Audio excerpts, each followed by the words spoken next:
আপনারা শুনছেন কালো রাত 24। আসসালামু আলাইকুম। লেখক মোহাম্মদ নিশাদের ইউটিউব চ্যানেল কালো রাত 24-এ সবাইকে স্বাগত। অপেক্ষার অবসান ঘটিয়ে নিয়ে আসলাম আয়েশাপরীর গল্পটা সবাই শেয়ার করে দিন, আর যারা চ্যানেলটি সাবস্ক্রাইব করেননি করে দিন। আমি শুরু করছি আয়েশাপরীর গল্প।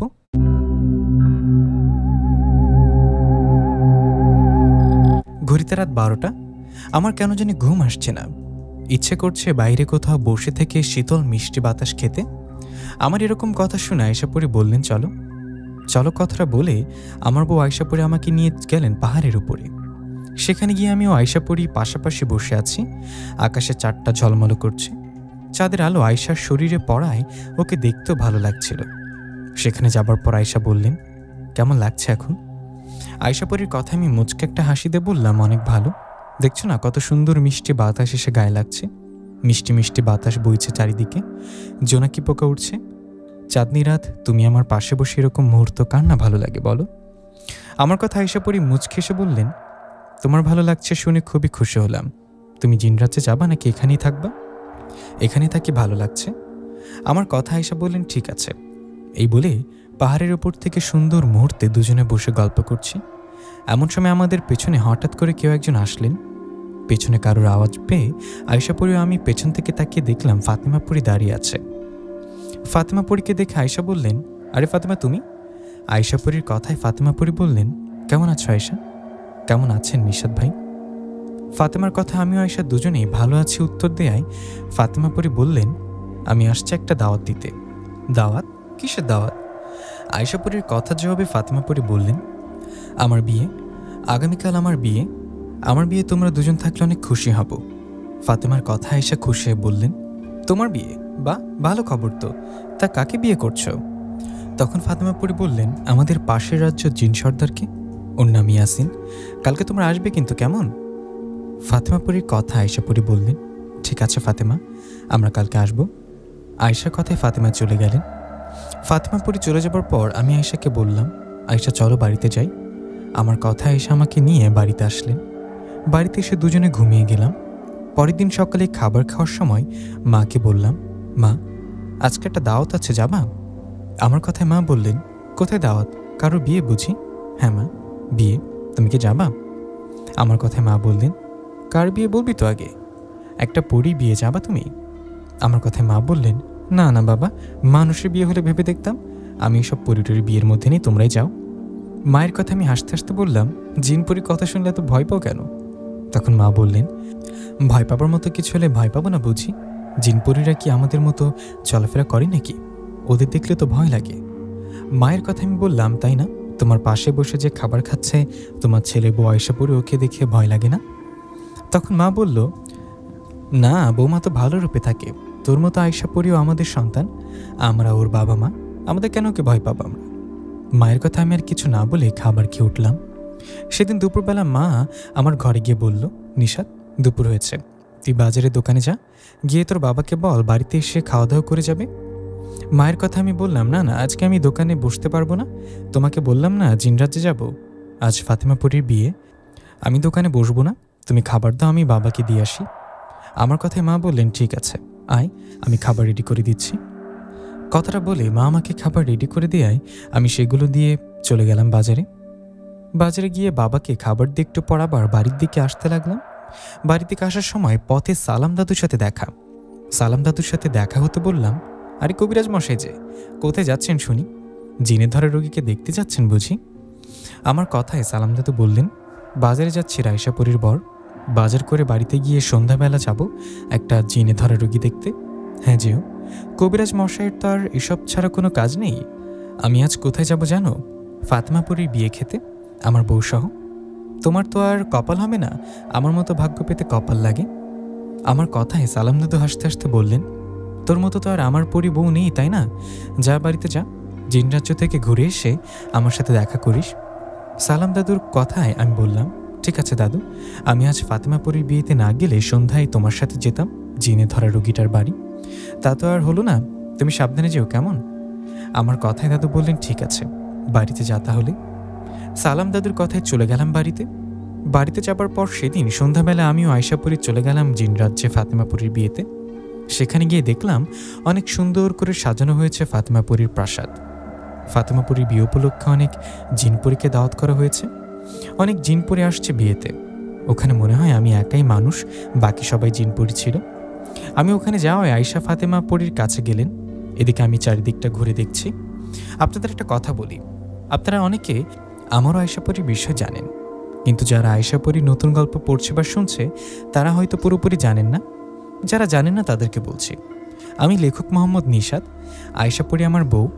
আয়েশাপুরীর হাতে বিশেষ এক ধরনের শক্তিশালী চুড়ি আছে, যার ফলে সাধারণ কোনো জিনপুরী আয়েশাপুরীর সাথে শক্তি দিতে পারে না। আয়েশাপুরী আমার বউ, আর সালাম কবিরাজ আমার গ্রামবাসী দাদু।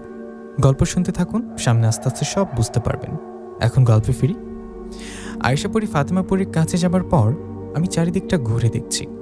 একটু পর আয়েশাপুরী আমার কাছে এসে বলল, এখানে কি করো? চলো ভিতরে চলো, ফাতেমা তোমাকে ডাকছে। আয়েশার কথায় ভেতরে গেলাম ফাতেমাপুরীর কাছে। সেখানে যাবার পর ফাতেমাপুরী বলল, কেমন আছেন নিশাত ভাই? আলহামদুলিল্লাহ ভালো।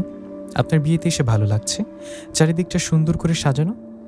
আমার কথায় খুশি হয়ে ফাতেমাপুরী আমাকেও আয়েশাপুরীকে নিয়ে একটা ঘরে গেলেন। সেখানে যাবার পর খাবার খেতে দিলেন আমাদের। খাবার দেয়ায় আয়েশা আমি খাবার খেয়ে নিলাম। খাবার শেষে ফাতেমাপুরীর বিয়ে দেখে আমিও আয়েশাপুরী চলে আসলাম বাড়িতে। তখন রাত হয়ে গেছে। আমাদের ঘরে আসা সাউন্ড পেয়ে মা বলল, কে নিশাত? মায়ের কথা আমি বললাম, মা আমরা আসছি। তখন মা বলল, তোমরা কি খাবার খাবে? না মা, খাবার খেয়ে আসছি, তোমরা ঘুমাও। আমার কথায় মা বাবা ঘুমালে আমিও আয়েশাপুরী কিছুক্ষণের মধ্যে ঘুমালাম। পরের দিন সকালে নাস্তা করার সময় মা বলল, নিশাত তোর বাবার শরীরটা ভালো না, জ্বর আসছে, তুই আজকে সকালে দোকানে যা। মায়ের কথায় আমি বাবার দিকে তাকিয়ে বললাম, বাবা খাবার খেয়ে ওষুধ খাও আর বাড়িতে আরাম করো, চিন্তা করো না, আমি দোকানে যাচ্ছি। আমার কথায় বাবা বললেন, তুই দোকানে যা, আমি দুপুরের দিকে আসবো না, কেমন? না বাবা, তোমাকে আসতে হবে না, আমি সন্ধ্যার দিকে দোকান বন্ধ করে আসবো, তুমি খাবার খেয়ে ওষুধ খাও। এই বলে খাবার খেয়ে আয়েশাকে বললাম, আয়েশা আমি আজকে বাড়িতে আসবো না, একেবারে সন্ধ্যায় আসবো। এই বলে চলে গেলাম দোকানে। দোকানে যাবার পর সারাদিন দোকান করলাম। সারাদিন চলে যাবার পর সন্ধ্যার আগে সালাম দাদুর সাথে দেখা। সালাম দাদু আমাকে দেখে বললেন, আয়েশাপুরীর বর আজ দোকানে যে, কাজে মনোযোগ দিল নাকি? দাদুর কথা আমি বললাম, কাজ তো করতে হবে দাদু, আসো ভেতরে এসে বসো। আমার কথায় সালাম দাদু ভেতরে বসাই দাদুকে বললাম, বাবা জ্বর আসছে তো, তাই আজ সারাদিন দোকান করলাম, তা তুমি কি বাজার করলে? আমার কথায় দাদু বললেন, হ্যাঁ বাজার করলাম, বাজারটা বাড়িতে রেখে একটা গ্রামে যেতে হবে, একটা পুরো গ্রাম সমস্যার মধ্যে পড়েছে। দাদুর কথা একটু অবাক হয়ে বললাম, পুরো গ্রাম সমস্যায় পড়েছে মানে কি হয়েছে একটু বলো তো দাদু। আমার কথায় সালাম দাদু বললেন, আর বলিস না, একটা গ্রামে অবাক করা ভয়ঙ্কর একটা ঘটনা শুরু হয়েছে। সেই গ্রাম থেকে ছোট ছোট বাচ্চা হারিয়ে যায়। প্রথম প্রথম তো সেই গ্রামের মানুষ বোঝেনি বিষয়টা, কিন্তু পরপর 3 দিনে 3টা বাচ্চা হারানোর পর সবাই ভাবে এটা স্বাভাবিক বিষয় না। বিষয়টা অস্বাভাবিক জানে সেই গ্রামের 2 জন লোক আমার কাছে আসে আর সব ঘটনা খুলে বলে। ওদের কথা আমি বলি, আচ্ছা সে বাচ্চাগুলো তো কোনো মানুষও চুরি করে নিয়ে যেতে পারে তাই না? আমার কথা ওরা বলে, কবিরাজ সাহেব বাচ্চাগুলোকে কোনো মানুষ যদি চুরি করত তাহলে দরজা খুলে চুরি করে নিয়ে যেত। বাচ্চাগুলো চুরি হয় কিন্তু দরজা ভেতর থেকে লাগানো থাকে, এটা কিভাবে সম্ভব বলুন? এছাড়াও একজন মহিলা কিছু একটা দেখেছিল। ওদের কথা আমি বিষয়টা অস্বাভাবিক বুঝতে পারি। এরপর ওদের সাথে ওদের গ্রামে যাবার পর বুঝতে পারি এই গ্রামের বাচ্চাদের নজর পড়েছে ভয়ঙ্কর এক পিশাচ জিনের। আমি বিষয়টা বুঝতে পেরে গ্রামের সবাইকে বলি সাবধানে থাকতে, যাদের বাড়িতে বাচ্চা আছে তারা যেন লাইট জ্বালিয়ে ঘুমায়, আর বাড়ির পুরুষ মানুষেরা যেন একটু রাত পর্যন্ত জেগে থাকে। আমি গ্রামের সবাইকে এটাও বলি, আজকের পর যদি আর কোনো বাচ্চা হারিয়ে যায় তাহলে আমাকে খবর দিবেন, আমি এসে রুকিয়া করে সে জিনকে হাজির করব। কথাটা বলে বাড়িতে চলে আসি আমি। বাড়িতে আসা 2 দিন পর সে গ্রাম থেকে লোকে এসে খবর দেয় আবার একটা বাচ্চা হারিয়ে গেছে। ওদের কথা আমি আজকের ডেটতেই ওদেরকে বলি, আজ সন্ধ্যায় যাব, ওখানে গিয়ে জিনটাকে হাজির করব। দাদুর কথা আমি বললাম, তাই নাকি, আজ যাবা? এ তো ভালো কথা, আমিও যাব তোমার সাথে। তুই যাবি কিন্তু তুই তো এখন দোকানে। দাদুর কথা আমি বললাম, একটু পর তো দোকান বন্ধ করে চলে যাব, আর তো বেশি সময় নেই, তুমি ততক্ষণে চা খাও। কথাটা বলে চা এনে সালাম দাদুকে দিলে সালাম দাদু চা খেতে লাগলেন। এভাবে কিছুক্ষণ চলে যাবার পর সন্ধ্যা নেমে আসলো। সন্ধ্যা হওয়ায় দোকান বন্ধ করে বাড়ির দিকে যেতে লাগলাম। বাড়ির দিকে যাওয়ার সময় আয়শা পরীকে স্মরণ করলাম। আমার স্মরণে আয়শা আসলে আয়শাকে বললাম, আমি একটু সালাম দাদুর সাথে একটা গ্রামে যাচ্ছি, ফিরতে হয়তো একটু রাত হবে। তুমি মা বাবাকে বলিও আমি সালাম দাদুর সাথে গিয়েছি। আমার কথা আয়শা বললেন, ঠিক আছে বলবো, চেষ্টা করবো তাড়াতাড়ি। তুমি সেখান থেকে ফিরে সালাম দাদুর বাড়ির কাছে এসে আমাকে ডাক দিও, কেমন? আয়শার কথায় আমি রাজি হয়ে বললাম, ঠিক আছে। তখন সালাম বললেন, চিন্তা করো না নাতি বউ, তাড়াতাড়ি চলে আসবো। দাদুর কথায় আয়শা বললেন, সালাম কবিরাজের সাথে থাকলে জিনপুরির চিন্তা নেই। তোমরা যাও দাদু, আমি তাহলে বাড়িতে যাই। কথাটা বলে আয়শা পরি বাড়িতে চলে গেলেন। আয়শা বাড়িতে যাওয়ায় আমিও সালাম দাদু ওনার বাড়িতে গেলাম। বাড়িতে গিয়ে বাজারগুলো দাদিকে দিয়ে আর দেরি না করে সেই গ্রামের দিকে রওনা করলাম। আমরা রওনা করার প্রায় আধা ঘন্টা পর পৌঁছে গেলাম সেই গ্রামে। সেখানে যাবার পর গ্রামের একজন দুজন করে সবাই চলে আসলেন সালাম দাদুর কাছে। সবাই এসে বললেন, কবিরাজ সাহেব, 4টা বাচ্চা হারিয়ে গেল, কিছু একটা তো করুন, গ্রামের মানুষেরা খুব আতঙ্কে ও ভয়ে আছে। সবার কথায় সালাম দাদু বললেন, আপনারা চিন্তা করবেন না, আল্লাহর রহমতে আমি চেষ্টা করব সমস্যার সমাধান করার। কথাটা বলে সালাম দাদু মাটিতে একটা গোল বৃত্ত এঁকে বৃত্তের চারিপাশে জমজমের পানি ছিটিয়ে দিয়ে সে বৃত্তে বসে বললেন, আপনারা যারা যেখানে আছেন সেখানেই থাকুন, নিজের জায়গা থেকে কেউ দৌড়াদৌড়ি ছোটাছুটি করবেন না, আর ভুল করেও কেউ লাইট মারবেন না। যাতে যাতে লাইট আছে সবগুলো নিভিয়ে রাখুন। সালাম দাদুর কথায় সেটাই করা হয়। সবাই লাইট অফ করে অনেক আগ্রহ নিয়ে দেখতে থাকে কি হয়। এদিকে তখন সালাম দাদু সেই জিনটাকে হাজির করার চেষ্টা শুরু করলেন। সালাম দাদু চেষ্টা করছে, এভাবে বেশ কিছুক্ষণ হয়ে যায়, কিন্তু সেই পিশাচ জিনটা হাজির হয় না। সেই জিন হাজির না হওয়ায় দাদু আরো গভীরভাবে চেষ্টা করতে থাকে জিনটাকে হাজির করার। এভাবে চলে যায় 1 ঘন্টা। 1 ঘন্টা হয়ে যাওয়ার পর ও যখন জিনটা হাজির হয় না, তখন সালাম দাদু সেখান থেকে উঠে পড়ে আর বলে, এভাবে কাজ হবে না, সে জিনটা খুব দুষ্ট, ওকে এভাবে হাজির করা যাবে না, আমি অন্য উপায়ে ওই জিনটাকে বন্দি করব। সালাম দাদুর কথায় গ্রামবাসী জিজ্ঞাসা করে, কি উপায়? তখন সালাম দাদু বলেন, আপনারা আমাকে এমন একটা বাড়ি দেখিয়ে দেন যে বাড়িতে বাচ্চা আছে, আর বাড়িটার পাশে ঝোপঝাড় বা জঙ্গল টাইপের কিছু একটা আছে। সালাম দাদুর কথায় সবাই চিন্তা করতে থাকে। এমন সময় একজন বলে ওঠেন, কবিরাজ সাহেব, আমার বাড়িতে বাচ্চা আছে আর বাড়ির সাথে ঝোপঝাড় আছে। ওনার কথায় সালাম দাদু বলেন, তাতেই হবে। এই বলে সালাম দাদু সবাইকে বলেন, যাদের বাড়িতে বাচ্চা আছে সবাই গিয়ে না ঘুমিয়ে জেগে থাকবেন, যতক্ষণ না আমি আজকে রাতে ওই জিনটাকে বন্দি করি। আপনারা এখন বাড়িতে চলে যান, আমি ওনার সাথে ওনার বাড়িতে যাচ্ছি। কথাটা বলে সালাম দাদু আমি সেই লোকটার বাড়িতে চলে আসি, যার বাড়ির পাশে ঝোপঝাড় আছে আর বাড়িতে বাচ্চা আছে। ওনার বাড়িতে আসার পর সালাম দাদু বললেন, শুনুন, আপনিও আপনার স্ত্রী ঘরে লাইট অফ করে ঘুমের ভান করে শুয়ে থাকবেন, আমার ওপর বিশ্বাস রাখুন, আল্লাহর রহমতে আমি সেই জিনটাকে বন্দি করব। সালাম দাদুর কথায় উনি রাজি হওয়ায় দাদু বললেন, যান, আপনারা ঘরে গিয়ে বাচ্চাকে নিয়ে শুয়ে পড়ুন, আমি বাইরে আছি। কথাটা বলে সালাম দাদু ওনার বাড়ির চারিদিকে মাটিতে দোয়া কালাম পরে ফু দিলেন আর কি জানি করলেন। এরপর আমাকে নিয়ে ঝোপের আড়ালে লুকিয়ে পড়লেন। তখন আমি সালাম দাদুকে বললাম, দাদু কি করলে, এটা কি হবে এখন? তখন সালাম দাদু বললেন, দেখো কি হয়। আমি বাড়িটা এমনভাবে বন্ধ করছি ওই জিনটা ওই বাড়িতে ঢুকতে পারবে কিন্তু বের হতে পারবে না। গ্রামের অন্য জাতির বাড়িতে বাচ্চা আছে, সবাই জেগে আছে, তাই উপায় না পেয়ে সে জিনটা এখানে আসবে। এই বলে সালাম দাদু আমি ওখানে চুপ করে বসে রইলাম। এভাবে কেটে গেল অনেকটা সময়। রাত তখন গভীর হয়ে গেছে। রাত গভীর হওয়ায় আমিও সালাম দাদু দেখি একটা ভয়ঙ্কর অবয়ব, যেটা শরীর নিচের দিকে প্রাণীর মতো, উপরের দিকে মানুষের মতো, ওর চোখগুলো আগুনের মতো জ্বলজ্বল করছিল, পুরো শরীরের লোমে ভরা। এরকম একটা ভয়ঙ্কর প্রাণী এসে যে ঘরে বাচ্চাটা, সে ঘরে ঢুকলো। ওই প্রাণীর মতো দেখতে ভয়ঙ্কর জিনটা ঘরে ঢোকায় সালাম দাদু আমাকে বললেন, নিশাত, এখন আয়, বের হয়ে আয়। কথাটা বলে সালাম দাদু আমি ঝোপের আড়াল থেকে বেরিয়ে উঠানে এসে দাঁড়ালাম। ওখানে দাঁড়ানোর পর সালাম দাদু বলে উঠলেন, ঘর থেকে বেরিয়ে আয়, বাচ্চা নিতে আসছিস না, তুই আর সেটা নিতে পারবি না, কারণ তোর জীবন নিয়ে আর পালাতে পারবি না। সালাম দাদুর কথায় ঘর থেকে বেরিয়ে আসে সে ভয়ঙ্কর প্রাণীর মতো দেখতে জিনটা। সে জিনটা ঘর থেকে বেরিয়ে অনেক পালানোর চেষ্টা করে, কিন্তু সালাম দাদু বাড়ির বাইরে যে দাগ দিয়েছিল সে দাগের বাইরে বের হতে পারছিল না। এটা দেখে সালাম দাদু বললেন, তুই খুব চালাক, আমি তোকে হাজির করানোর অনেক চেষ্টা করেছি, তুই হাজির হসনি, তাই বুদ্ধি করে তোকে এখানে আটক করে দিলাম। এখন কোথায় যাবি? সালাম দাদুর কথায় সে জিনটা বললেন, কবিরাজ, আমাকে যেতে দে। আমাকে কিছু করতে চাইলে অনেক বড় বিপদে পড়বি, ছাড় আমাকে। কথাটা বলে সেই প্রাণীর মতো জিনটা বিশাল একটা দৈত্যদের মতন রূপ নিল।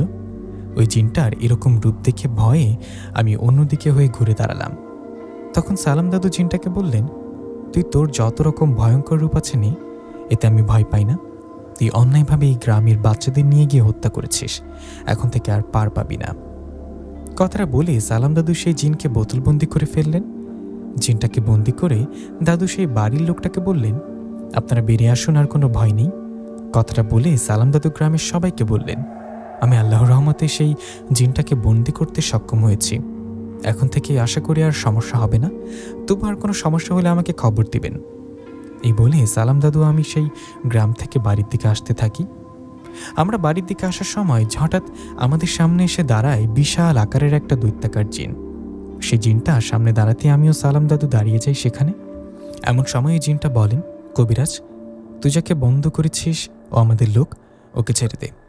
তখন সালাম দাদু বললেন, ও অন্যায়ভাবে গ্রামের বাচ্চাদের মেরে ফেলেছে, ওর ক্ষমা নেই।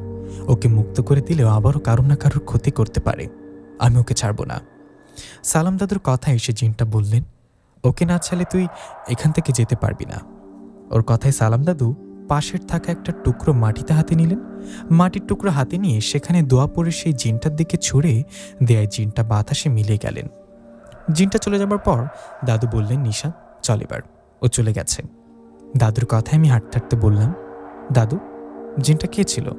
তখন দাদু বললেন, আমি যে জিনটাকে বন্দি করলাম ওর কোনো বন্ধু বান্ধব বা আত্মীয় কেউ আমাকে ভয় দেখাতে আসছে, কিন্তু আমি তো এসবে ভয় পাই না। এভাবে সালাম দাদুর সাথে গল্প করতে করতে দাদুর বাড়ির কাছে চলে আসলাম। দাদুর বাড়ির কাছে এসে আমি আয়েশাকে স্মরণ করলাম। আমার স্মরণে আয়েশা আসলে দাদুকে বললাম, দাদু, তুমি বাড়িতে যাও, আয়েশা তো আসছে, আমি ওর সাথে বাড়িতে যাচ্ছি।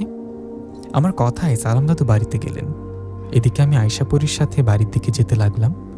বাড়ির দিকে যাবার সময় আয়েশা বললেন, এত দেরি হলো যে? দাদু জিনটাকে বন্ধ করেছে নাকি? আয়েশার কথাই মাথা নাড়িয়ে বললাম, হ্যাঁ, সে জিনটা ওই গ্রামের বাচ্চা ধরে নিয়ে যেত। আচ্ছা আচ্ছা, ওই জিনটা বাচ্চাদের নিয়ে যেত কেন? শুধু বড় মানুষদের নিয়ে যায়নি কেন? আমার কথা আয়েশা বললেন, ওরা পিশাচ জিন। কালো জাদু করে নিজের শক্তি বাড়াতে ওরা লুসিফার মানে শয়তানের পূজা করে। শয়তানের পূজা করার সময় এই মানুষের বাচ্চাকে শয়তানের নামে বলি দেয়। এতে শয়তান খুশি হয়ে ওদের শক্তি বাড়িয়ে দেন। এগুলো খুব খারাপ কাজ। ওগুলো ভালো জিনেরা করে না, খারাপ জিনেরা করে থাকে। আয়েশা আমি এসব নিয়ে কথা বলতে বলতে বাড়িতে চলে আসলাম। বাড়িতে এসে হাত মুখ ধুয়ে ঘরে রাখা খাবার খেয়ে আমিও আয়েশা শুয়ে পড়লাম। এই ঘটনা দুদিন পরের এক রাতের ঘটনা। আমিও আয়েশা খাবার খেয়ে ঘরে শুয়ে গল্প করছিলাম। এমন সময় ফাতেমা পড়ে আসলেন সেখানে। ফাতেমাকে দেখে আয়েশা বললেন, আরে ফাতেমা, তুমি হঠাৎ করে এখানে? তখন ফাতেমা পরি বললেন, দুঃখিত এই অসময়ে বিরক্ত করার জন্য। আমি একটা ঝামেলায় পড়ে আসছি তোমার কাছে। তখন আয়েশা বললেন, কি বলো, কি হয়েছে বলো তো। তখন ফাতেমা পরি বললেন, তুমি তো জানো 3-4 দিন আগে আমি বিয়ে করেছি। আমার স্বামী জিন সর্দার, সেটাও জানো। আমাদের বিয়ের 2 দিন পর থেকে একটা ছোট জিন গোত্রের জিনেরা আমার স্বামীর সাথে ঝামেলা করছে। ওই জিনেরা অনেক শক্তিশালী। ওরা নিজের ক্ষমতা দেখিয়ে আমার স্বামীর যে রাজ্যটা আছে সে রাজ্যটা দখল করতে চায়। রাজ্য দখলে নিয়ে 2 দলের মধ্যে যুদ্ধ শুরু হয়। ফাতেমার কথা আয়েশা বললেন, তাতে কি, ওরা যতই শক্তিশালী হোক তোমার সাথে তো পারার কথা না। তোমার হাতে তো আমার মতো শক্তিশালী চুরি আছে, তুমি কি ওই জিনদের সাথে যুদ্ধ করনি? তখন ফাতেমা পরি বললেন, যুদ্ধ করবে না আবার? আমার স্বামীর রাজ্য দখল করতে আসবে, আমি তো চুপ করে থাকতে পারি না। আমি আমার স্বামীর হয়ে খারাপ পিশাচ জিনদের সাথে যুদ্ধ শুরু করি। কিন্তু অবাক করা বিষয় হলো, ওদের মধ্যে একটা বৃদ্ধা মহিলা পড়ে আছে যার হাতেও আমাদের মতো শক্তিশালী চুরি আছে। বুঝতে পারছো, ওর হাতে আমাদের মতো চুরি থাকার মানে আমাদের শক্তি সমান সমান। দুজনের শক্তি সমান দেখে ওদের সাথে যুদ্ধ জয়লাভ করতে পারিনি। ওরা আবারও আমার স্বামীর ওপর আক্রমণ করতে পারে। তাই তোমার সাহায্য লাগবে। তুমি থাকলে আমাদের শক্তি সাহস দুটোই বাড়বে। আল্লাহর রহমতে আমরা যুদ্ধ জয়লাভও করব। ফাতেমা পরীর কথা আয়েশা বললেন, ফাতেমা, তুমি আমাকে অনেক সাহায্য করেছ। এখন তোমার বিপদ, তোমার পাশে দাঁড়ানো, তোমাকে সাহায্য করতে পারলে ভালো লাগবে। আমি অবশ্যই তোমাকে সাহায্য করব। তোমার স্বামীর রাজ্যে কখন যেতে হবে বলো। তখন ফাতেমা পরী বললেন, কালকে এসো। তখন আয়েশা পরী রাজি হলেন। আয়েশা বললেন, ঠিক আছে, তুমি চলে যাও, আমি কালকে সময় মতো তোমার কাছে আসবো, কেমন? আয়েশার কথায় ফাতেমা পরী খুশি হয়ে চলে গেলেন। ও চলে যাবার পর আমরা ঘুমিয়ে পড়লাম। পরের দিন আয়েশা আমাকে বলল, নিশাত, তুমি তো সবই শুনেছ, ফাতেমা পরী আমাদের অনেক সাহায্য করছে, ওকে আমার সাহায্য করতে হবে, আমি আজকে ফাতেমা পরীর ওখানে যাব। আয়েশার কথা ওকে বললাম, ঠিক আছে, এসব আবার বলতে হয় নাকি, তুমি যাও। আমার কথা আয়েশা চলে গেলেন ফাতেমা পরীর কাছে। ফাতেমা পরী ওদের প্রাসাদে যাবার পর ফাতেমা বললেন, আয়েশা তুমি আসছো, সমস্যা আরও বেড়ে গেছে, ওই পিশাচ জিনেরা আবার আক্রমণ করতে আসছে আমাদের উপরে। ফাতেমার কথায় আয়েশা বললেন, ফাতেমা, আমরা ওদের সাথে যুদ্ধ করব, এটা ঠিক আছে, তার আগে ওদের সাথে কথা বলা লাগতো। তুমিও আমি ওদের সাথে গিয়ে কথা বলি, বুঝে বলি ওদের যে ওরা যা করছে এটা তো অন্যায়। আয়েশার কথায় ফাতেমা বললেন, আয়েশা, এতে কোনো লাভ হবে না, ওরা অনেক খারাপ জিন, কোনো কথাই শুনতে চায় না।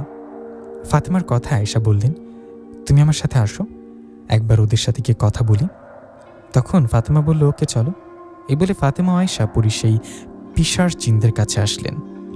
আয়েশা পরী ফাতেমা পরীকে নিয়ে ওই পিশাচ জিনদের কাছে এসে দেখে ওরা সবাই বিশাল আকারের, ওদের রূপটা এমন বিশাল আকার দেখে আরও ভয়ঙ্কর।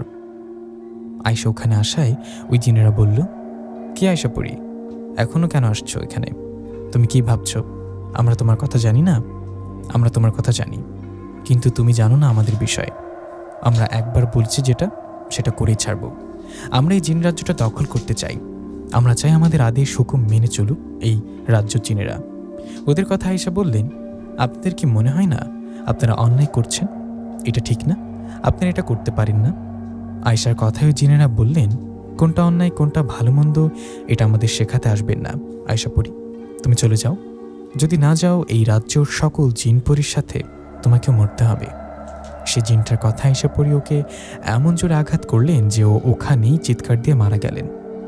ওদের একজন জিনকে মেরে ফেলে ওরা রেগে গিয়ে বললেন, আয়েশা পরী আমাদের গোত্রের জিনকে মারার সাহস পেলে কিভাবে?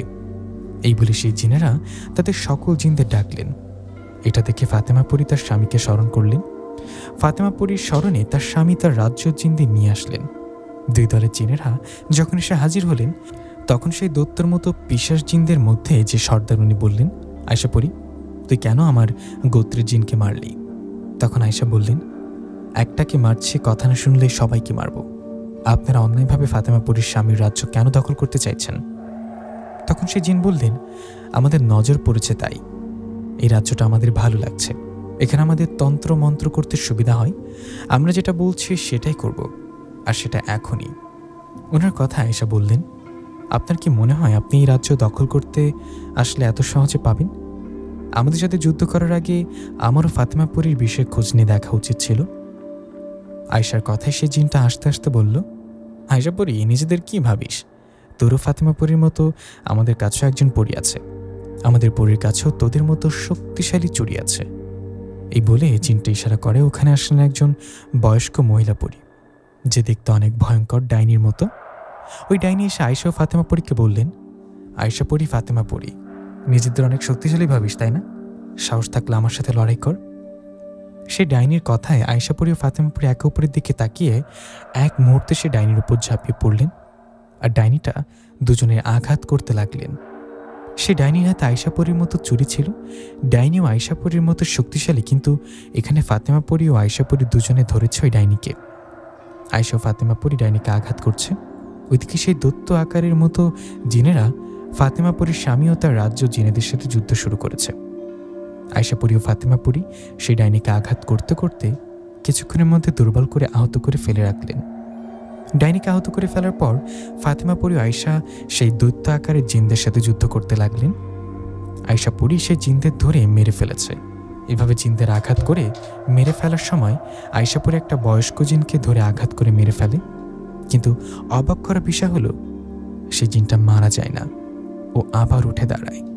এই দৃশ্য দেখে আয়েশা পরী সে জিনটাকে আবারও ধরেন আর তার মাথা এক টান দিয়ে ছিঁড়ে ফেলেন। আয়েশা পরী জিনটার মাথা ছিঁড়ে ফেলার পর আরও অবাক হন, কারণ সে জিনটার মাথাটা ছিঁড়ে পড়ার পর ও কথা বলছে, তার মাথা শরীরটাও নড়াচড়া করছে। এভাবে একটু পর সেই ছিঁড়ে যাওয়া মাথাটা আবার তার শরীরে জোড়া লাগছে, আর সেই জিনটা দাঁড়িয়ে হা হা করে হাসছে। এটা আবার কেমন ঘটনা? এটা কিভাবে সম্ভব? মেরে ফেলার পরও কিভাবে জীবিত হয়? আয়েশাপুরী ও ফাতেমাপুরী সেই দৈত্যাকার জিনদের আঘাত করে অনেক জিনদের মেরে ফেললেও ওদের মধ্যে 3টা জিন আছে যাদেরকে মেরে ফেলতে পারতো না। সেই 3টা জিনকে যতবার মেরে ফেলে ততবারই ওরা জীবিত হয়ে উঠে দাঁড়ায়। ওদেরকে মারতে না পারায় ওরা বলে, বলছি না আমাদের বিষয় জানিস না, আমাদের অনেক জিনকে মারলি তাই না, খুব তাড়াতাড়ি এটার প্রতিশোধ নিব আর তোদের রাজ্য দখল করব। কথাটা বলেই সেই দৈত্যাকার জিনেরা সেখান থেকে পালিয়ে যায়। ওরা পালিয়ে যাবার পর আয়েশাপুরী ফাতেমাপুরীর স্বামী সহ সেই জিনের রাজ্যে থেকে চলে আসে ফাতেমাপুরীর স্বামীর প্রাসাদে। সেখানে আসার পর আয়েশাপুরী অবাক হয়ে বলে, এটা কিরকম ঘটনা ঘটল? আমরা ওদের মারতে পারলাম না কেন? তখন ফাতেমাপুরী বলল, এটা তো আমিও বুঝতে পারছি না, এরকম ঘটনা তো আগে কখনো ঘটেনি বা দেখিনি। আমার তো মাথা ঘুরছে, ওদের কয়েকবার মারলাম তবুও বেঁচে গেল। ওই জিনদের বিষয়ে কথা বলছে ফাতেমা ও আয়েশাপুরী। ওটা তো চলছে জিন রাজ্যে, এদিকে আমাদের মানুষদের এখানে শুরু হয়েছে নতুন ঘটনা। আপনাদের মনে আছে না, একটা গ্রাম থেকে বাচ্চা হারিয়ে যেতে থাকে, পরে সালাম দাদু গিয়ে সেই পিশাচ জিনটাকে বন্দি করে নিয়ে আসে। সালাম দাদু জিনটাকে বন্দি করে নিয়ে আসার কিছুক্ষণ ভালো থাকলেও আবার শুরু হয় নতুন করে ঘটনাটা। আবারও বাচ্চা হারিয়ে যেতে থাকে সেই গ্রাম থেকে বাচ্চা হারিয়ে যাওয়ায় সে গ্রামের মানুষ সালাম দাদুকে খবর দেয়। ওদের খবর শুনে সালাম দাদু আমাকে দেখা করতে বলে। দাদুর কথা আমি দেখা করলে উনি বললেন, নিশাত, একটা ঝামেলা হয়ে গেছে, ওই গ্রাম থেকে আবারও বাচ্চা হারিয়ে যেতে শুরু করেছে। আমি ভাবছি জিনটা বন্দি করছে আর কোন কোন ঘটনা ঘটবে না, কিন্তু এখন নতুন করে শুরু হয়েছে ঘটনা। এর মানে এখানে অনেক জিনের নজর আছে। আমার মনে হয় আয়েশাপুরীর সাহায্য লাগবে। আয়েশাপুরী কোথায়, ওকে ডাকতো। দাদুর কথা আমি বললাম, দাদু, আয়েশা তো বাড়িতে নেই। আয়েশাপুরী জিনরাজ্যে গেছে, ফাতেমাপুরীর স্বামী একটা ঝামেলায় পড়েছে, ওখানে গেছে আয়েশাপুরী। ও যে কবে কখন ফিরবে জানি না। আমার কথায় সালাম দাদু বললেন, ও তাই, আচ্ছা তাহলে আয়েশার কথা বাদ দে, চল তো আমরা ওই গ্রামে যাই আর দেখি এখন আবার কোন জিন আসলো। দাদুর কথায় আমি রাজি হলে সালাম দাদু আমাকে নিয়ে গেলেন সেই গ্রামে। সেখানে যাবার পর গ্রামের সবাই দাদুর কাছে এসে বললেন, কবিরের সাহেব, ঘটনার তো নতুন করে ঘটা শুরু হয়েছে।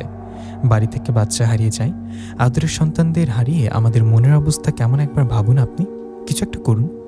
ওদের কথায় সালাম দাদু বললেন, আল্লাহর উপর ভরসা রাখুন, আল্লাহ কাউকে নিরাশ করবেন না। আমি দেখি সে জিনটাকে হাজির করতে পারি কিনা। আমাকে একটা রুম দিন, যে রুমে আমি একই জিনটাকে হাজির করাতে পারবো। সালাম দাদুর কথায় গ্রামবাসী সালাম দাদুকে একটা ফাঁকা রুম দিলেন। সে রুমে যাবার পর সালাম দাদু সে জিনটাকে হাজির করার চেষ্টা করতে লাগলেন।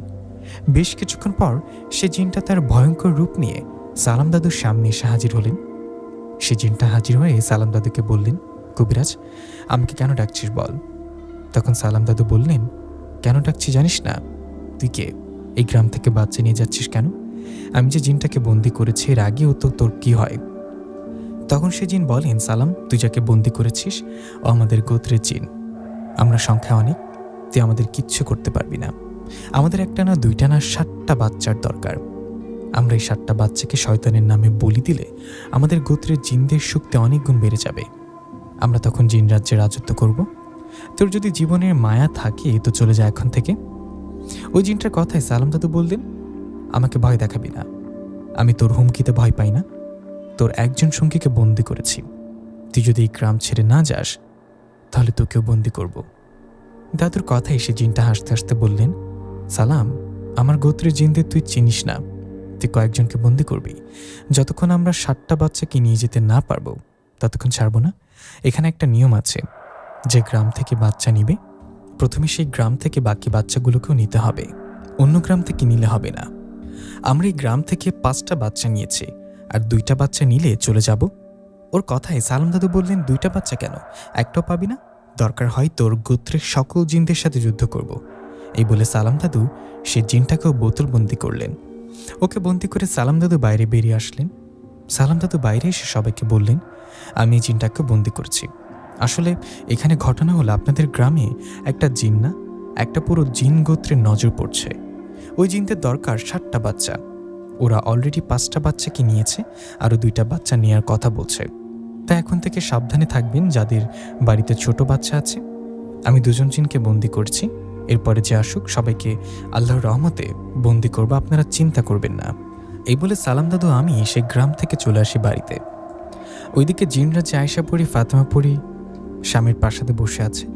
এমন সময় আয়েশা বললেন, এখন কি করব? আমরা তো এই দৈত্যের মতো পিশাচ জিনদের মধ্য থেকে 3টা জিনকে হত্যা করতেই পারছি না, ওদের মেরে ফেলেছে আবার বেঁচে উঠে। এটা কিভাবে হচ্ছে এটা তো বুঝতে পারছি না। তখনই ফাতেমা পরির স্বামী জিন সর্দার উনি বললেন, আমি এই বিষয়ে খোঁজ নেব। আমি আমার রাজ্যের বয়স্ক জিনকে খোঁজ নিতে পাঠাই, উনি গিয়ে তথ্য নিয়ে আসুক এটার কারণ কি, কেন ওই জিন 3টাকে মারতে পারছি না। এই বলে ফাতেমা পরির স্বামী তার রাজ্যের 2 জন বয়স্ক জিনকে খবর নিতে পাঠালেন। ওনার কথাই সে জিন 2 জন খবর নিয়ে গেলেন। ওরা খবর নিয়ে যাবার পর অনেক খোঁজ খবর নিয়ে ব্যর্থ হয়ে ফিরে আসলেন। ওরা এসে বললেন, আমরা কিছু জানতে পারিনি সর্দার, আমাদের মাফ করবেন। আমরা অনেকভাবে খোঁজ নিয়েও জানতে পারিনি ওই জিন 3টা মারা যাবার পর বেঁচে ওঠে কিভাবে। সেই জিন 2 জনের কথায় আয়েশা পরি ও ফাতেমা পরি চিন্তিত হয়ে পড়ে। এভাবে কেটে যায় একটা দিন। এদিকে আমাদের এখানেই কেটে যায় একটা দিন। একদিন পর সেই গ্রাম থেকে আবারও খবর আসে, আবারও 2টো বাচ্চা হারিয়ে গেছে, মোট 7টা বাচ্চা হারিয়ে গেছে। এই খবর পেয়ে সেদিন সন্ধ্যাবেলা সালাম দাদু আমি সেই গ্রামে আবারও যাই। আমরা ওখানে যাবার পর সে গ্রামের সবাই ওখানে জড়ো হন। সবাই জড়ো হয়ে সালাম দাদুকে বলে, কবিরাজ মশাই, ওই জিনেরা আমাদের গ্রাম থেকে মোট 7টা বাচ্চাকে নিয়ে গেল। আপনি কি কিছুই করতে পারবেন না? আপনি একটু চেষ্টা করে দেখুন না ওদের কোনোভাবে ফিরিয়ে আনা যায় কিনা। সবার কথায় সালাম দাদু বললেন, আমি দেখি, আমি এখন এখানে ওই গোত্রের মানে যে জিনটাকে হাজির করাবো। এই বলে সালাম দাদু সবার সামনে তার জানা শক্তিশালী বিদ্যা প্রয়োগ করে ওই গোত্রের মেয়ে জিনকে হাজির করার চেষ্টা শুরু করলেন। এভাবে বেশ কিছুক্ষণ যাবার পর হঠাৎ করে চারিদিকে প্রচণ্ড ঝড় বাতাস শুরু হলো। ঝড়ের বেগে সেখানে আসলেন দৈত্য আকারের বেশ কয়েকটা জিন।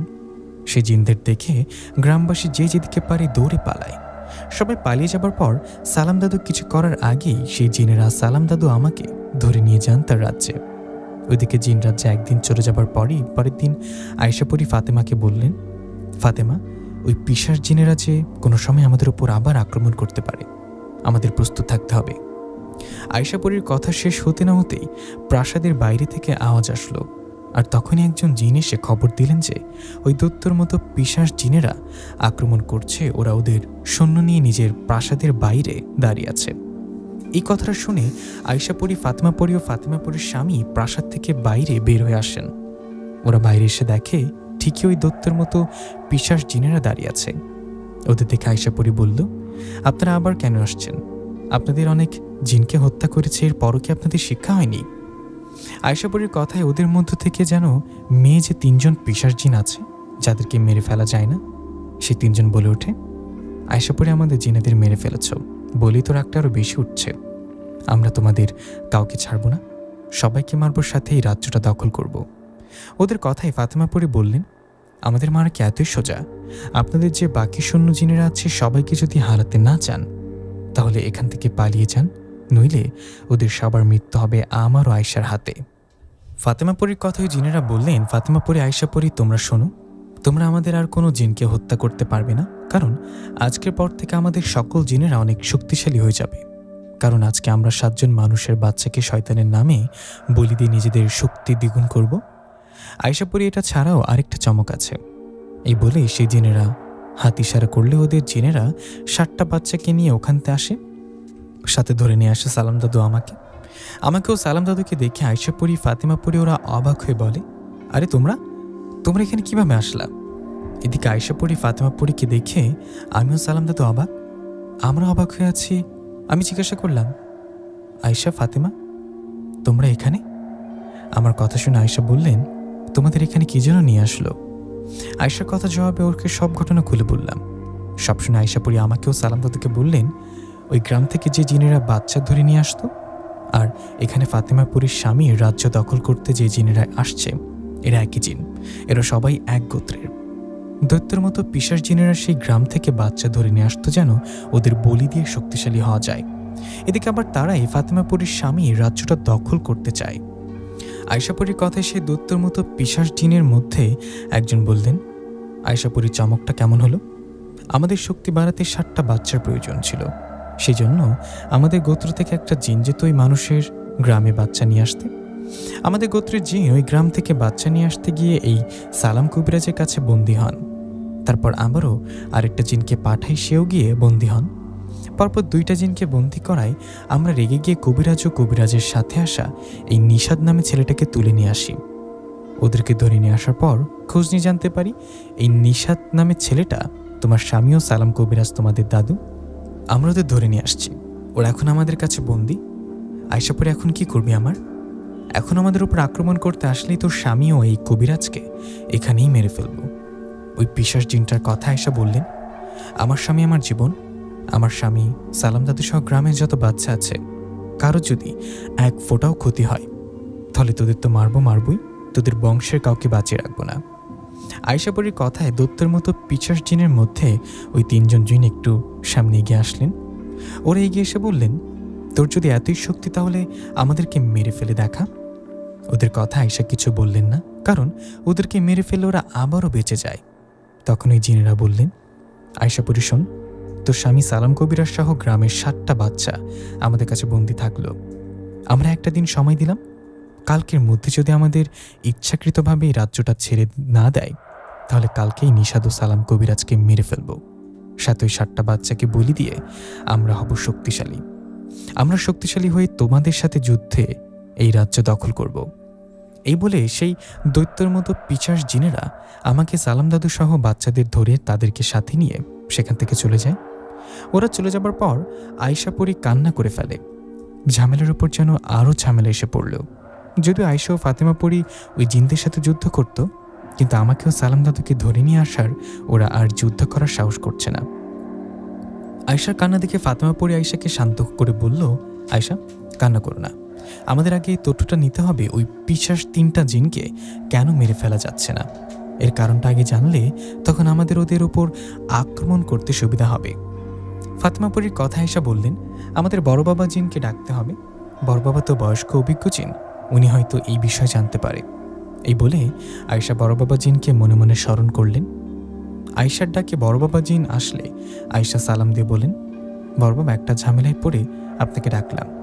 একটা তথ্য জানা খুব জরুরি, নইলে আমার স্বামী সালাম দাদু অনেক বাচ্চাদের বাঁচানো যাবে না, সাথে রাজ্যটাও হারাতে হবে। এই বলে আয়শাপুরি বড় বাবা জিনকে সব ঘটনা খুলে বলে। সব শুনে বড় বাবা জিন বলে, আয়শা চিন্তা করো না, আল্লাহর রহমতে শেষমেশ জয় তোমাদের হবে। আমাকে এখন কি করতে হবে বলো। তখন আয়শা বললেন, বড় বাবা আপনি শুধু এই খবর আমাদেরকে এনে দিন, আমরা ওই পিশাচ জিন 3টাকে মারতে পারি না কেন? ওদের মেরে ফেললে আবার বেঁচে যায় কিভাবে? এটা কিভাবে সম্ভব? আপনি খবরটা এনে দিন।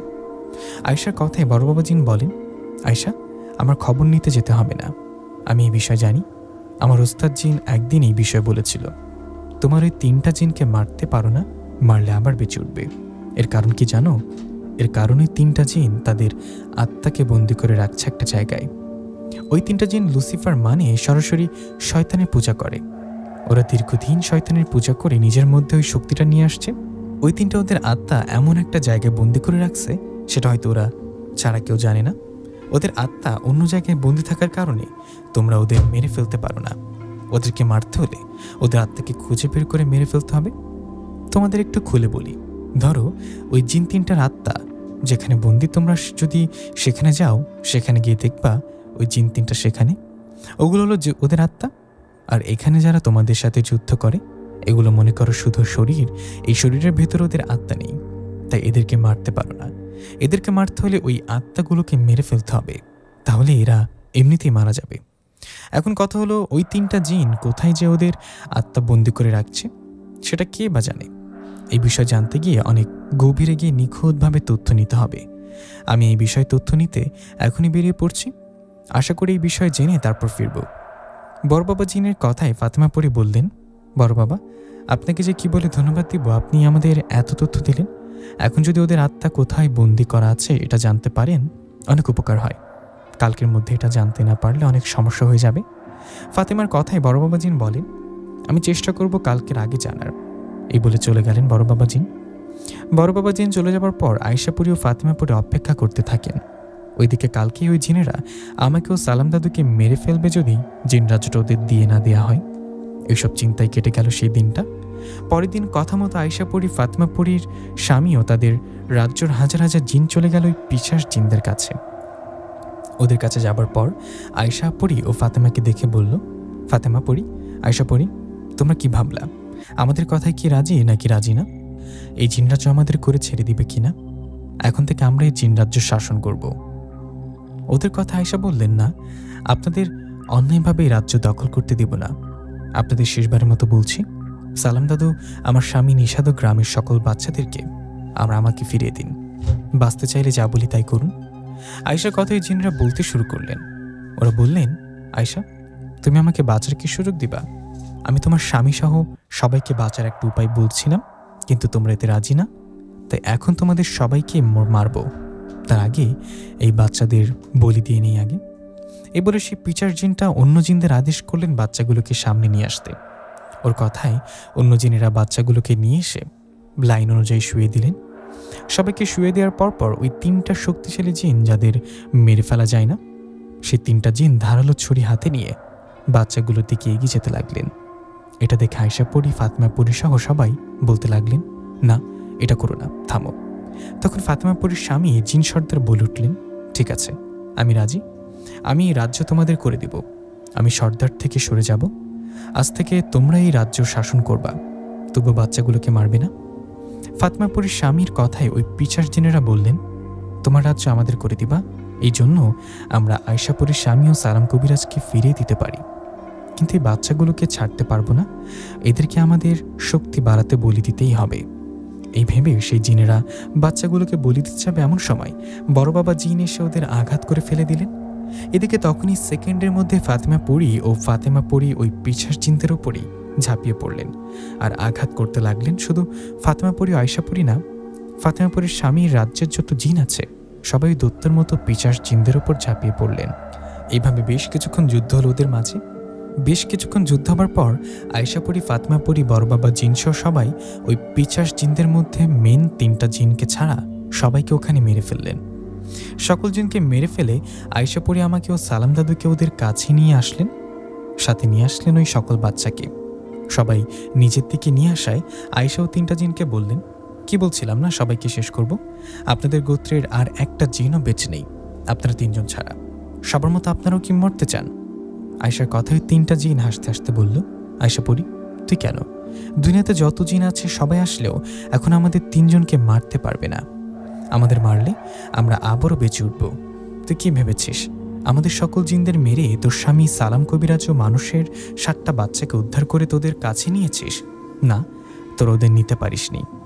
আমরা জানতাম তোমরা চালাকি করে আমাদের ওপর আক্রমণ করবে, তাই আমরা জিনদের তোমার স্বামী নিষাদ, সালাম কবিরাজ ও বাচ্চাদের রূপ নিতে বলি। তোমার সামনে যারা দাঁড়িয়ে আছে সবাই আমার জিন।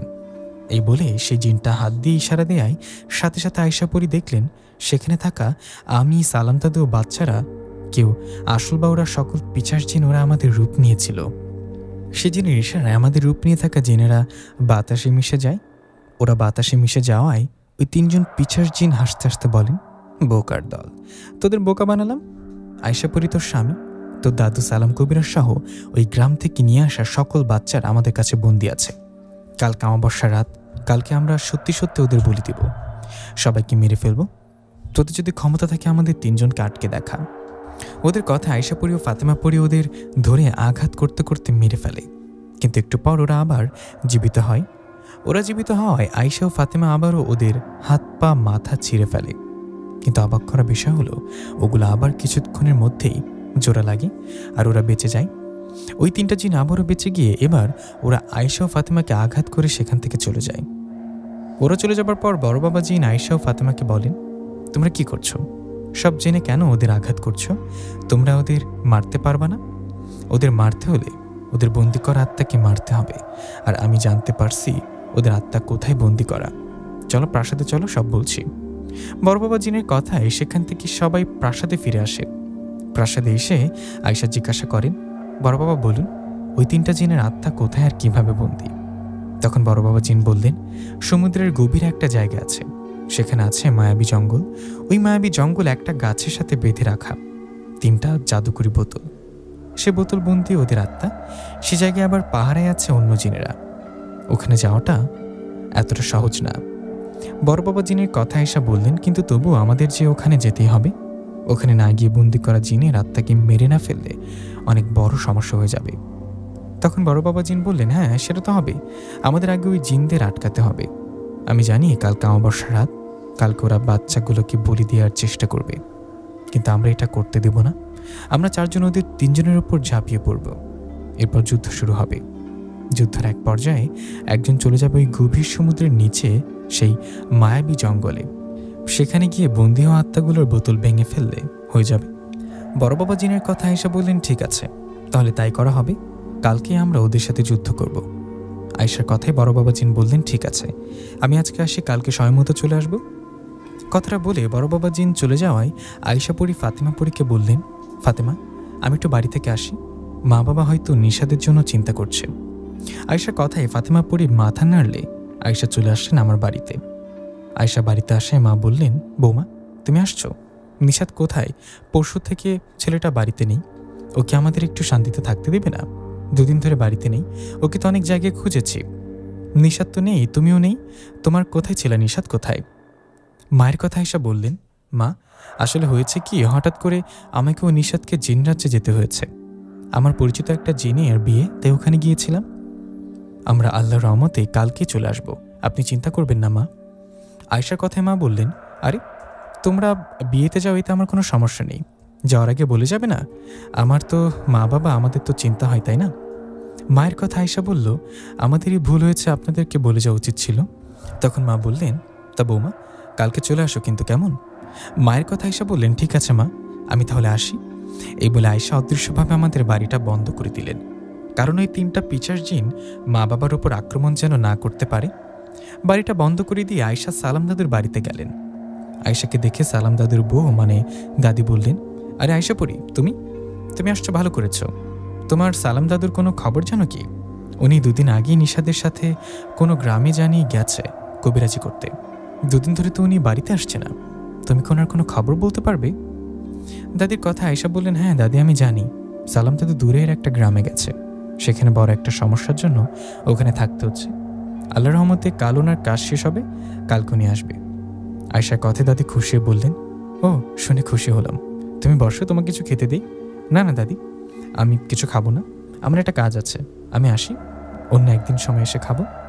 এই বলে আয়েশা আবারও চলে গেলেন জিন রাজ্যে ফাতেমা পরীর কাছে। আয়েশাকে দেখিয়ে ফাতেমা বলল, নিশাদ ভাইয়ের মা বাবার সাথে কথা বললা? তখন আয়েশা মাথা নাড়িয়ে বলল, হ্যাঁ, ওদের মিথ্যা কথা বলে শান্ত করে এসেছি। কিন্তু দেখো, আমার স্বামী সালাম দাদু সহ গ্রামের ছোট ছোট বাচ্চারা কত বিপদে আছে, আমাদের কাল সঠিক সময় ওদের কাছে যেতে হবে। আয়েশার কথায় ফাতেমা পরীর স্বামী বললেন, হ্যাঁ, আমরা ওই 3 জন পিছাস জিনদের হাত থেকে ওদের রক্ষা করব ইনশাল্লাহ।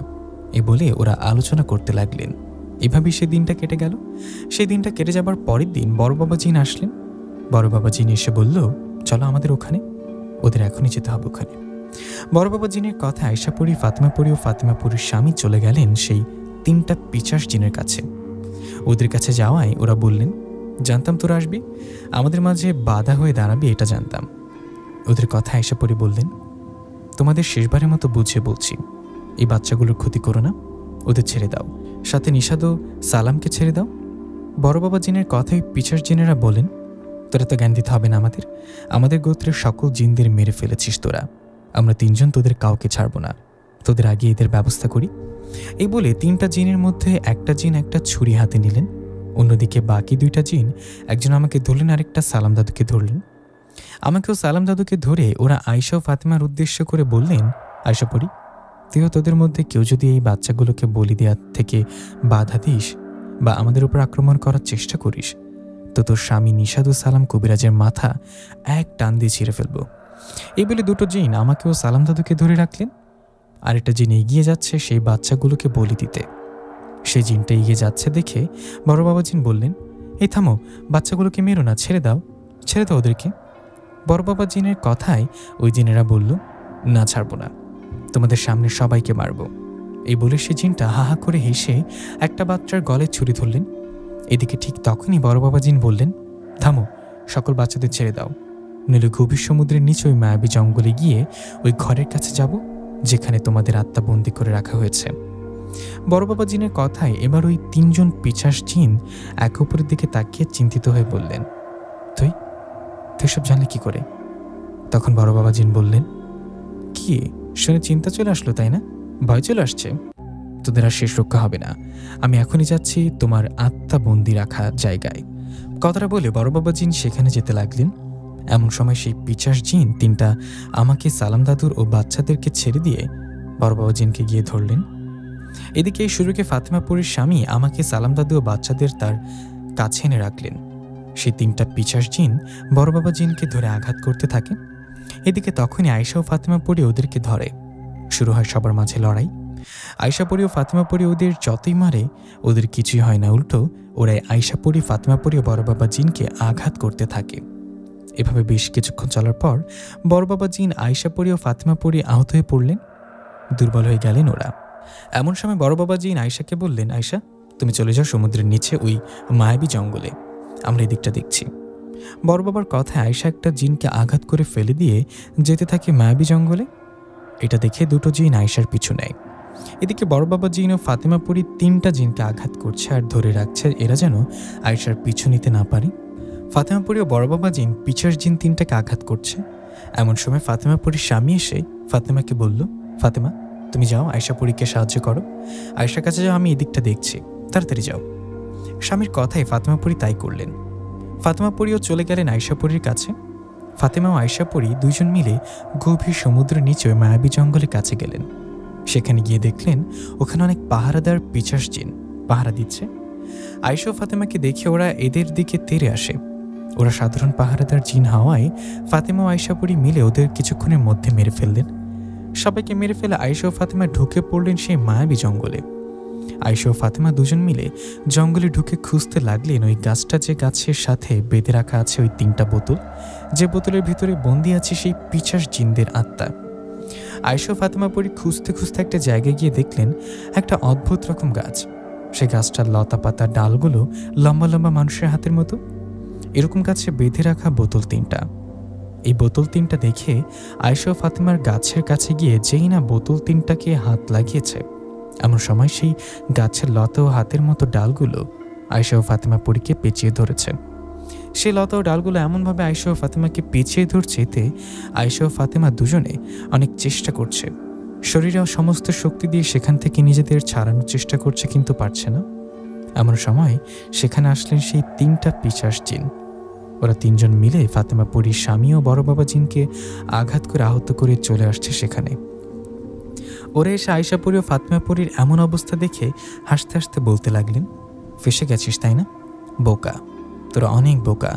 এটা যেমন তেমন গাছ না, আর এই জঙ্গলটার যেমন তেমন জঙ্গল না, এটা মায়াজাদুর জঙ্গল। এখানে সব কিছু ভয়ানক। তোদেরকে যে গাছ পেঁচিয়ে ধরেছে, তোরা মারা না যাওয়া পর্যন্ত ওগুলো তোদের ছাড়বে না। ওই গাছ তোদের মারার আগে আমরাই তোদের মেরে আমাদের আত্মা বন্দি করা বোতল নিয়ে এখান থেকে পালিয়ে যাব। এই বলে সেই তিনটা জিন ফাতেমা আয়েশার দিকে এগিয়ে যাবে, এমন সময় সেখানে আসলেন বড় বাবা জিন। বড় বাবা জিন একা আসেনি, সাথে করে নিয়ে আসছেন সালাম দাদুকে। বড় বাবা জিন সালাম দাদুকে সাথে করে নিয়ে এসে সেই পিশাচ জিনকে বললেন, এই মায়াবী জাদুকরি জঙ্গলটা জিনদের কাছে ভয়ঙ্কর হয়ে মানুষদের কাছে কোনো সমস্যা না। সালাম, তুমি তোমার কাজটা করো। বড় বাবা জিনের কথায় সালাম দাদু তার সাথে থাকা জমজমের পানি সেই গাছটাতে ছিটিয়ে দিলেন, যে গাছটাকে আয়েশা ও ফাতেমাকে পেঁচিয়ে রেখেছে। সালাম দাদু পানি ছিটানোর সাথে সাথে ওই গাছটা আয়েশাপুরী ও ফাতেমাপুরীকে ছেড়ে দিলেন। গাছটা আয়েশা ফাতেমাকে ছেড়ে দেবার সাথে সাথে আয়েশাপুরী গাছের সাথে বেঁধে রাখা বোতল তিনটা হাতে নিলেন। বোতল তিনটা হাতে নেওয়ার সাথে সাথে সেই পিশাচ জিন তিনটা বলে উঠলেন, আয়েশাপুরী খবরদার ওগুলো ভেঙে ফেলিস না, ওগুলো আমাদের দিয়ে দে। আমরা কথা দিচ্ছি আমরা এখান থেকে অনেক দূরে চলে যাব। আমরা আর ওই জিন রাজ্য দখল করার জন্য যুদ্ধ করব না। দয়া করে আমাদের বোতল তিনটা দিয়ে দে। ওদের কথা আয়েশা বললেন, অনেক ক্ষমতা দেখিয়েছিলি তাই না?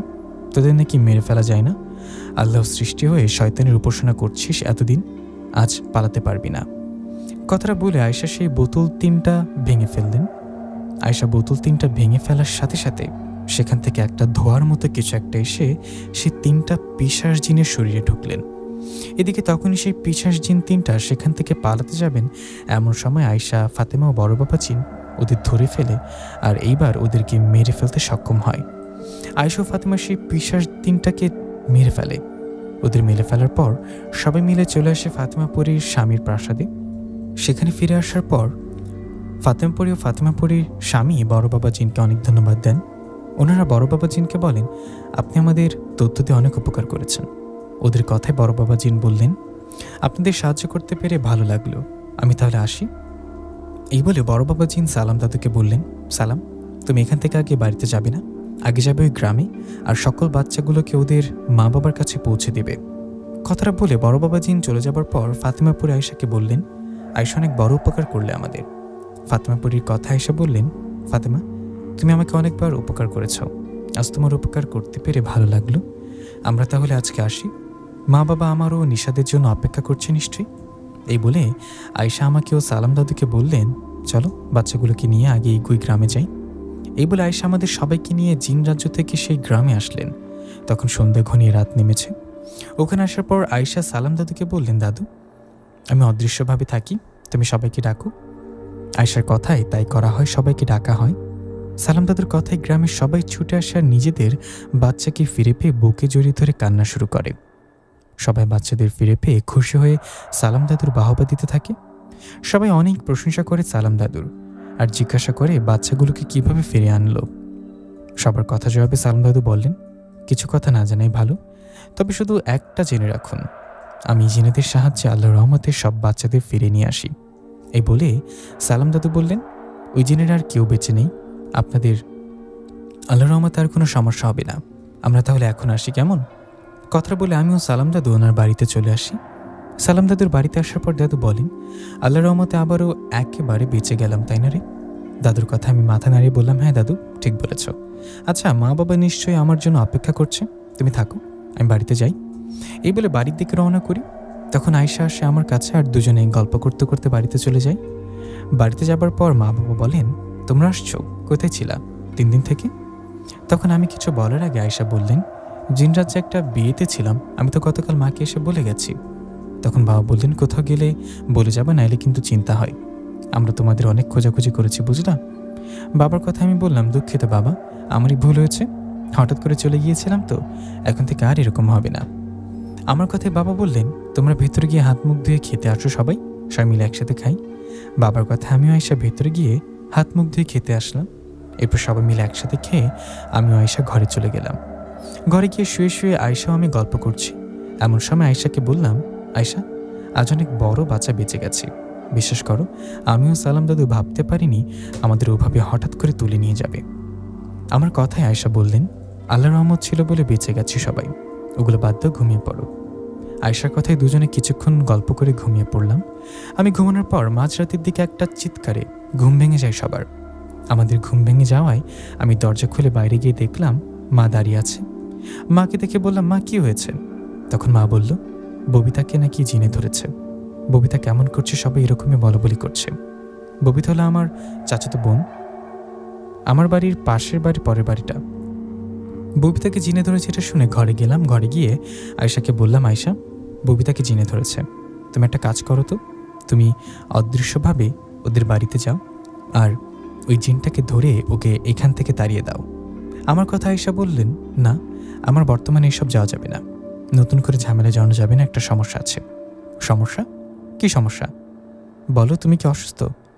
আমার কথা আয়শা আমাকে জড়িয়ে ধরে বললেন, নিশাদ, আল্লাহ আবারও রহম করেছে, আমি মা হতে চলেছি, তুমি বাবা হতে চলেছ। আয়শার কথায় আমি খুশিতে বলে উঠলাম, আলহামদুলিল্লাহ, এরকম একটা খুশির খবর পাবো ভাবিনি। খুশিতে চোখে পানি চলে আসছে। তখন আয়শাকে বললাম, ববিতাকে জিনে ধরেছে, ও তো আমার চাচাতো বোন, ওকে তো সাহায্য করতেই হবে। তখন আয়শা বললেন, এখন আমার জিনপরিদের সাথে ঝামেলা করা ঠিক হবে না, তাই আমি সালাম দাদুকে খবর দিয়ে আসছি, তুমি বাইরে যাও, সালাম দাদু হয়তো একটু পর চলে আসবে। আয়শার কথায় তাই করলাম, চলে গেলাম বাইরে। আমি বাইরে যাওয়ার কিছুক্ষণ পর সালাম দাদু আসলেন। সালাম দাদু আসে আমি খুশিতে সালাম দাদুকে আয়শা মা হতে চলেছে এই খবরটা বললাম। আমার কথায় সালাম দাদু অনেক খুশি হলেন। এরপর সালাম দাদুকে নিয়ে ববিতাদের বাড়িতে যাওয়ায় সালাম দাদু ববিতার শরীরে থাকা জিনটার সাথে কথা বললেন, ওকে ছেড়ে যেতে বললেন, কিন্তু সহজে ছেড়ে যেতে না চাইলে সালাম দাদু ওকে বন্দি করে সেখান থেকে বাড়িতে চলে গেলেন। সালাম দাদু বাড়িতে যাওয়ায় আমিও বাড়িতে আসলাম আর মা বাবাকে সেই রাতের বেলা খুশির খবরটা জানিয়ে দিলাম। খবরটা শুনে মা বাবা অনেক খুশি হলেন।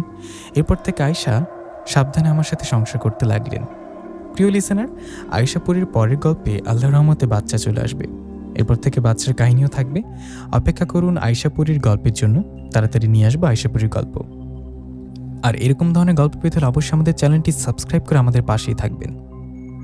সবাই ভালো থাকবেন, সুস্থ থাকবেন। দেখা হবে পরবর্তী গল্পে। আসসালামু আলাইকুম।